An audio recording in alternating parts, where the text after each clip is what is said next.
Did you read the book? I did not read the book. There you go. Then you don't know what you're talking about. I know other. Let me tell you something, brother. I am a history teacher. Let me finish what I'm saying. I teach in the public school system. Let me finish what I'm saying. You are uneducated. Let me finish what I'm saying. You cannot teach in the public school system if you're telling me that Republicans did not unanimously vote for the 13th, 14th, 15th Amendment and the Civil Rights Act. You are being given. You cannot tell me you're a teacher if you are not, and you do not understand. You are Wait, lying guys, about do the not historical talk over each record. other. We can't hear anything either. He challenged Officer Tatum on Black history, Republicans, and Booker T. Washington. Then he admitted that he didn't even read the book he was arguing about. Let's break it down. Hi. So I'd like to talk about Trump and the Republicans, not specifically on Trump, but focusing upon the history of the Republican Party because he's just the latest iteration of that, okay? Yeah, let's do it. So the Republican Party has a proven track record of giving platforms to sellouts who promote a message that harms Black people. Who is that? Who is the sellout that you, give me an example. Well, there are actually quite a few, but I'll start with the Well, earliest let's start with this example. premise. The first Black legislators, Right. or the first Black people in Congress, Right. House of Representatives, were all Republicans. Right. So let me explain that to you. Is that a fact pattern? Right, yes. So basically what happened is the last of the radical Republicans, which was a segment of the Republican Party that passed the 14th Amendment, all of the amendments that gave Black people the right to vote and ensured that slaves would not be disenfranchised. He died in August 11. No. Black people, I mean, Republicans unanimously voted. He died in 1868 when the 14th Amendment was passed. And then guess what? As a whole voted unanimously. No. Democrats did not. Right, but guess what? After the radical Republican faction left Congress, radical Republican. They were a historic. No. That's a title. They were historic. Who was the radical Republican faction? They were a segment of the Republican Party. Who? Name one. Thaddeus Stevens. He's an example. They are the ones who created the Freedmen's Bureau, which was designed to assimilate ex-slaves into the national citizenry. After they left, the Republican Party constructed an oligarchy, which we called the Gilded Age, and in which we saw the fate of Black people decline. Black home ownership decline. Black voting decline. I hope they fact check you on all this. of that. The Republicans unanimously voted. No, not after that. The Republicans unanimously voted for the 13th, 14th, and 15th. Let's pause right here because this is the battleground of the whole debate. Tatum plants his flag on the documented voting record. Republicans passed the amendments that ended slavery and secured Black voting rights. The challenger does not deny it. He tries to deflect it by shifting it to what happened after the radical Republicans left. This is why Tatum starts forcing Patrick into a corner. Patrick wants to make a broad argument about Republican history after Reconstruction, but Tatum keeps dragging him back to the cleanest Republican talking point. The GOP backed the Reconstruction Amendment and heavily support civil rights legislation. Patrick's mistake is not that the radical Republicans are fake. Yes, they were real. His mistake is letting Tatum turn a complicated party history debate into a yes or no trap. Once you let your opponent control the framing, you start losing, even if you have facts. That is the tell. When you can't attack the fact, you change the timeline. Watch how the challenger keeps trying to run away from this point for this entire rest of the exchange. Yes, under the leadership of the radical Republicans, and they were progressives. The Republicans unanimously voted for the Civil Rights Act. Yes, and then after the radical Republicans left, they stopped doing that. When did the radical Republicans leave? You saying the radical 1868, the last person died. That's not true. It is 100% true. Because the Republicans unanimously voted Let me get back to what I was saying. Let me get back to what I was saying. The Republicans unanimously voted for the Civil Rights Act. You're bulldozing and you're steamrolling because you don't want to hear what I have to say. Let's quantify that point. Listen, brother. Republicans listen to what I have for to the say. Civil Rights Act. Listen to what I have to say that you can respond to it, okay? Why don't you answer that question? Booker T. Washington was fated by the white racist establishment. He had tea at Windsor Castle by Queen Victoria. He met Susan B. Anthony. He was allowed to create the Tuskegee Institute because he was promoting this myth of personal responsibility, which harms Black people. The most successful documented black man who lifted so many black people from poverty to success was Booker T. Washington. No, he did not. Institute Jim Crow was incredible for black success in America. The institutionalization of Jim Crow was a direct result of his false message. What was his false message? His message was that black people were not fit to participate in the political process. That's not true. Because slavery had set them backwards. Where do you see all of that the Booker black T. Washington mentions congressmen, that? it's in his book. You saying he mentioned that black people were not fit to participate in the Yes, that is the whole thesis of Up From Slavery. No, it's not. Did you read the book? I did not read the book. There you go. Then you don't know what you're talking about. I know other. Let me tell you something, brother. Whoa. Hold on. Stop. Did you catch that?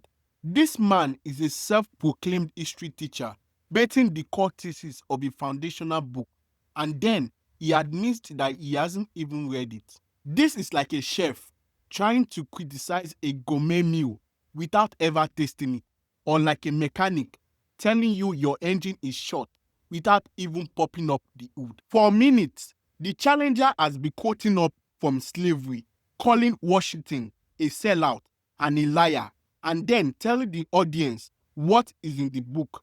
And then, when Tatum asks if he actually read it, the answer is no.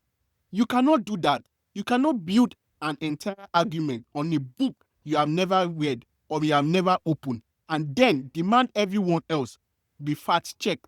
This is the moment the challenger loses every ounce of credibility, and the audience can feel it. Tatum doesn't even need to raise his voice. One question was enough. It was astonishing. This isn't just a slip-up. It is a glaring example of how many people, even those in positions of authority, like teachers, are willing to patriot narratives without doing the basic legwork. How can you credibly discuss the nuance and impact of a work you haven't engaged in with the primary source? It completely undermines his entire argument. Then, Tatum asks the simplest credibility question possible. Did you read it? And Patrick says no. That does not automatically make every point Patrick made false, but it destroys the optics. You cannot teach history if you don't even bother to read it.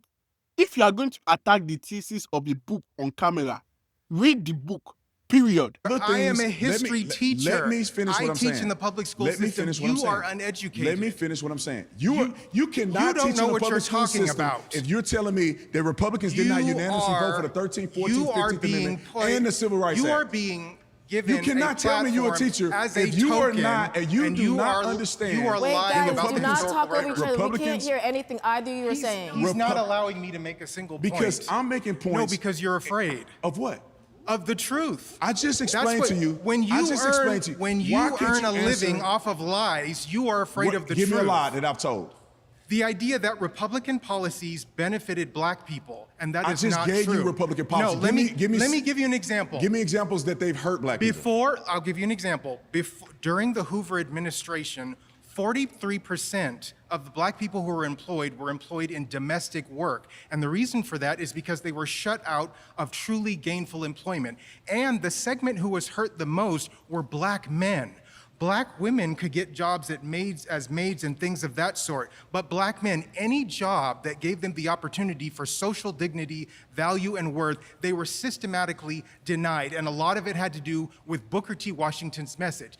Now, guess what? Booker T. Washington's message has been harmful. That I have. You have not read the book. I've read portions of his message. No, read the whole book. I will read the whole book. But you cannot sit here and tell me that Booker T. Washington's message was disenfranchising to black people. And guess what? That's not true. Guess what he acknowledges in his book? So the Tuskegee Institute was detrimental to black people. Guess what he said? No. Was the Tuskegee Yes, it was. Institute And let me tell you detrimental to black why. people? He acknowledged that is the insane. people in Tuskegee, Alabama, the white community there, only allowed him to create that institute because he assured them he would not be teaching them anything that would lift them out of domestic status, anything that pertained to higher education, any knowledge of their history, or just the humanities, anything that white people took for granted in normal universities. It was from designed slavery. to keep black people oppressed. Let that me was talk. the point. Up from slavery. Booker T. Washington had a message of black success and personal accountability and responsibility. And it's he a did lie. not And it's a lie. depend on the government to do the things that black people Yes, could he already did do. deny on the government. He did not. Yes, he He did. did not make his mission and his plan to Yes, say he that did. black people should depend on the government. This is the lie That is a for lie. everybody who is listening to me.